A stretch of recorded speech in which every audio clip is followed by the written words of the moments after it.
Hello again. I posted MVI 7034. It's the end, no matter what the churches do. I wanted to share a couple of the comments, one in particular.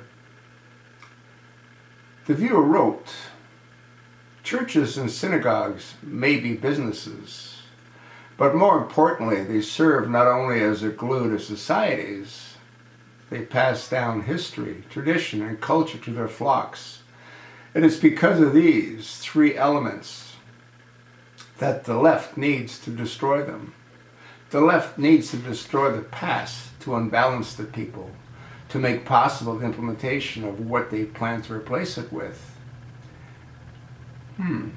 We, that materializing right now in front of us, and it's not stopped. Hell on earth awaits us." I used to think it was communism that was the root cause, and that the Muslims were the useful idiots. Now I'm beginning to see it the other way around. Well, I'm in total agreement with what the viewer wrote. What I had said in that video is that various elements are brought together to prevent anarchy. You've got the Mormons doing what the Mormons do. You've got the Jews doing what the Jews do. You got the Protestants doing what the Protestants do. It goes on and on. Each one of these groups unites a certain group of followers. And as this viewer wrote, he's right. They do pass on history. They do pass on tradition. And they do hold societies together, which is pretty much what I had alluded to and what I had stated.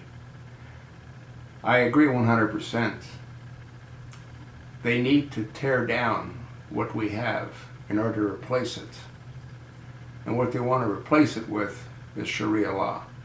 Anyone that thinks anything other than that clearly is not thinking.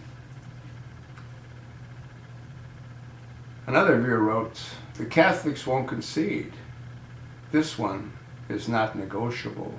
The Mormons, too, will not concede, in my opinion. Although with them, all it takes is a vision or text or phone call from God to change their dogma doctrine.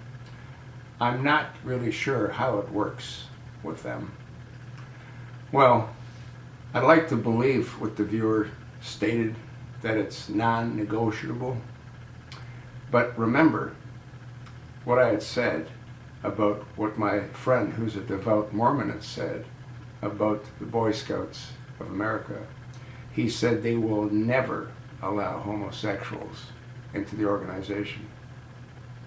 Well, after a whole lot of arm twisting, that happened, and he was wrong, and I was right. And it's not a matter of me being right and him being wrong. It is what it is, folks. And we'll see. I hope I'm wrong. I hope that the Mormon Church holds the line. But if they do, they lose no matter what they do, which is what I had stated. Another viewer wrote, "These churches have always been bought and paid for by the money. It's a done deal. If they do the right thing and give up the tax-exempt status, they go broke. They will bend to the will of Obama and toe the line. These churches have all been preaching what the government will allow them to preach for so long now that they cannot do anything else. Nothing but a lukewarm message, and the church goers are all so spiritually blind that they don't even realize that they're not getting the real meat of the words of God. All they get is milquetoast.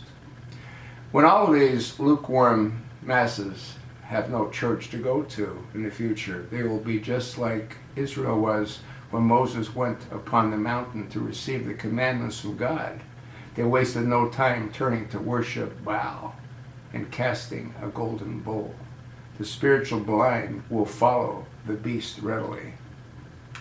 This is why I will not set foot in a church. I went many years without doing so and had to go to church.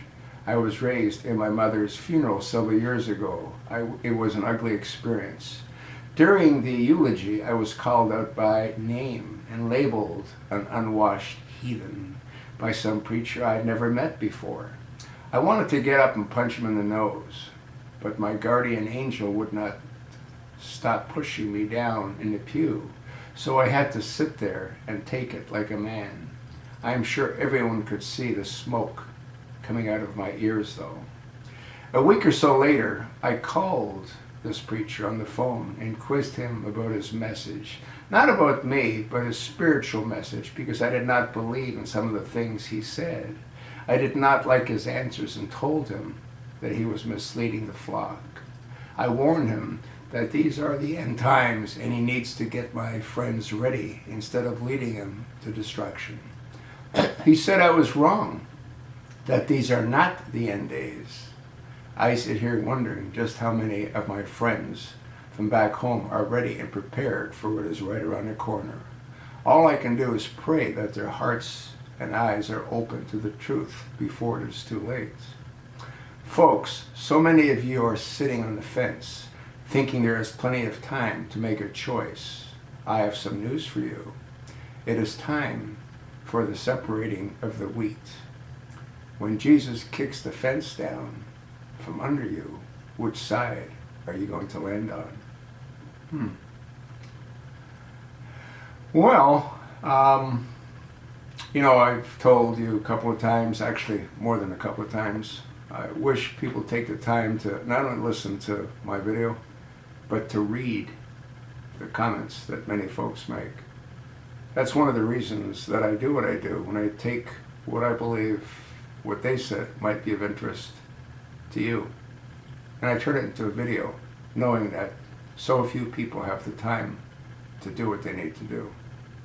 Speaking of the time, this video will make the 18th video that I've posted today being the 3rd of July, the day before our birthday, our country's birthday, Independence Day. I will try to set a record. I believe the most videos that I've posted in one day is 24. I don't try to set records needless and only to set records. The reality is that there's just so much information that I feel I need to pass along. I talked about the shooting of Catherine Steiner. I talked about Francisco Sanchez, who was deported 5 times by ICE, yet he returned on 5 separate occasions.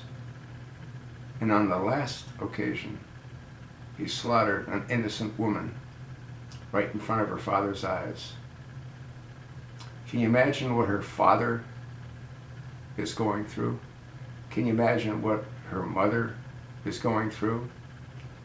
One of her last words were, "Daddy, please help me. Please help me."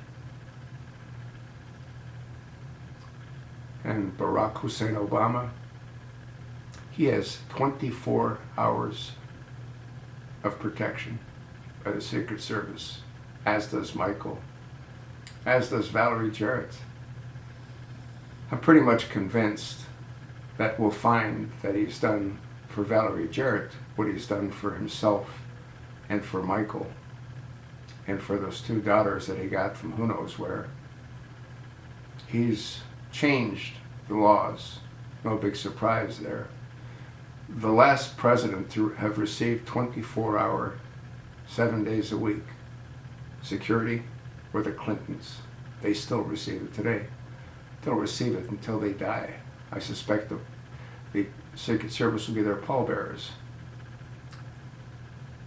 Obama re-implemented that program for both himself, Michael, and those 2 kids that once again he got from who knows where. And I'm pretty certain the same applies to Valerie Jarrett for the rest of her miserable life as well. Folks, if you can't see what's happening to this country, You haven't been looking. You haven't been listening. Obama is on a mission. He was born for the role that he's playing, and he will destroy whatever's left of this country if he's not stopped.